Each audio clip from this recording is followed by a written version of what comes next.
guys, sebelumnya perkenalkan, namaku Kristiandita Afilabila Hermansyah. Kalian bisa manggil aku Adit, gak apa-apa kok. Dan sekarang aku lagi aktif kuliah di Universitas Jember, lebih tepatnya di jurusan Sastra Indonesia.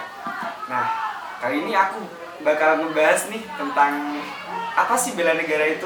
Nah, bela negara itu merupakan salah satu sikap atau karakteristik yang wajib kita miliki. Misalnya kita harus cinta kepada negeri kita tercinta ini, yaitu negara Indonesia. Nah, ini sudah ditetapkan di Pancasila dan UUD 1945 untuk keberlangsungan hidup bangsa dan negara. Nah, banyak yang belum tahu bahwa bela negara ini dibagi menjadi dua bidang, yaitu bela negara secara fisik dan secara non fisik. Nah, kalau bela negara secara fisik itu kita tunjukkan kepada TNI dan polisi, itu untuk keamanan negara kita tercinta ini. Dan bela negara secara non fisik ini bisa dicontohkan pada aku misalnya sebagai mahasiswa aktif. Nah, ini bisa salah satu menjadi contoh konsep bela negara, yaitu untuk berkarya demi pemersatu bangsa dan negara. Dan juga kita bisa contohin kepada kehidupan sehari-hari, misalnya gotong royong, bersih-bersih misalnya, dan membantu orang tua juga bisa. Kalau di pendidikan tuh kita bisa belajar kewarganegaraan melalui secara formal maupun non formal. Nah, oke guys, jadi saya sudah kedatangan bintang tamu saya di sini. Boleh perkenalkan diri dulu? Oke, halo, kenalin, nama aku Bagus. Sama kayak Adit, aku juga mahasiswa dari Sastra Indonesia, Fakultas Ilmu Budaya. Oke, menurut Mas Bagus ini apa sih arti bela negara itu, teman-teman? Oke, langsung. Menurut aku sendiri, arti bela negara itu tidak sekedar arti, teman-teman. Jadi arti dari bela negara adalah suatu perwujudan di mana kita ikut membantu suatu aparat-aparat yang berjajar untuk membela negara ini. Kita adalah aspek-aspek pembantunya. Dengan cara apa? Tentu saja banyak. Itu kan ada sih, masyarakat banyak yang bilang kalau hanya polisi sama tentara yang harus bela negara. Itu gimana pendapat kamu? Ya, buat orang-orang yang mengatakan hal seperti itu nggak sepenuhnya salah sih, ada benarnya juga. Jadi tentara sama polisi yang kita ketahui itu adalah kayak aspek utama atau memang di garda terdepan untuk mempertahankan Indonesia.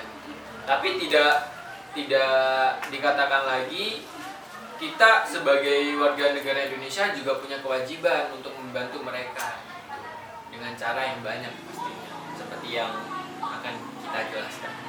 Baik guys, jadi kan teman saya ini, bintang tamu kita ini pernah menjadi duta anti narkoba. Nah, apakah itu juga termasuk bela negara? Apakah itu juga termasuk bela negara, Mas Bagus?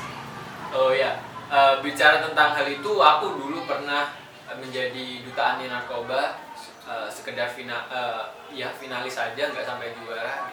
Cuma pada waktu itu, alhamdulillah berkat kegiatan itu aku jadi tahu gitu tentang beberapa penyalahgunaan atau tentang narkoba lah gitu. Dan pertanyaan tadi, apakah suatu hal itu termasuk upaya bela negara? Menurut saya sendiri ya. Karena apa? Suatu pengetahuan yang diberikan oleh instansi itu atau beberapa pihak penyelenggara kepada saya dapat mengedukasi saya sendiri gitu tentang hal itu, bahwasanya narkoba itu memang hal yang patut diberantas dan patut diperangi gitu. Udah, itu aja sih. Oh ya teman-teman, selain menjadi duta narkoba ini, Mas Bagus nih juga pernah cerita ke saya bahwa dia pernah melakukan bersih-bersih di pesisir pantai. Apakah itu juga termasuk bela negara, teman-teman? Langsung aja ini. Ya, berbicara tentang bersih-bersih itu sedikit cerita ya. Pada waktu peralihan antara SMP ke SMA, itu kan ada waktu jeda tuh, menganggur lah.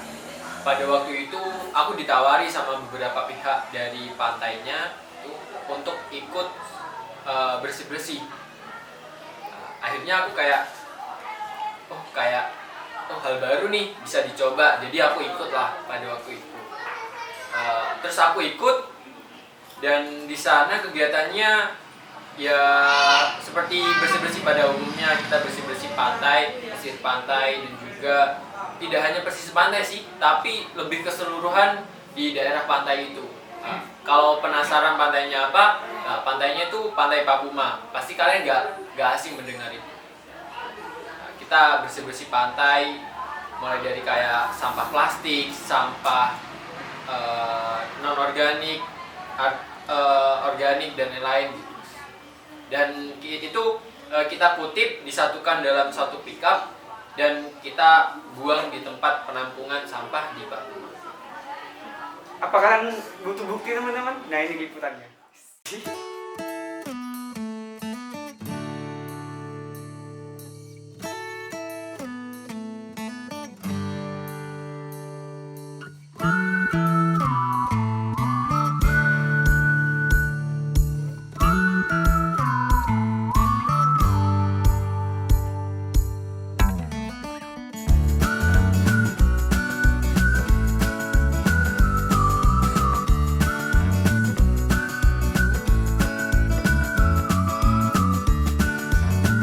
Jadi guys, biar tambah paham, aku tarik kesimpulan aja nih ya. Nah, intinya konsep bela negara itu tidak hanya mencakup perang pertahanan negara, tapi memiliki banyak sekali cakupan yang sangat luas. Nah, tadi sudah dijelaskan di awal video bahwa konsep bela negara itu dibagi menjadi dua bagian, yaitu konsep bela negara secara fisik, dan yang kedua yaitu konsep bela negara secara non-fisik. Jadi menurutku kita sudah melakukan aksi bela negara secara non-fisik teman-teman, yaitu dimana saat ini kita sudah belajar tentang ilmu kewarganegaraan. Dan bukan hanya itu, kita bisa menjaga dan mengabdi dengan tulus kepada lingkungan. Dan itu pun juga termasuk salah satu contoh bela negara. Oke guys, terima kasih udah mengikuti podcast Adit hari ini. Dan semoga ini bermanfaat buat kalian semua, nambah ilmu juga ya kan. Dan terima kasih, wassalamualaikum warahmatullahi wabarakatuh. See you.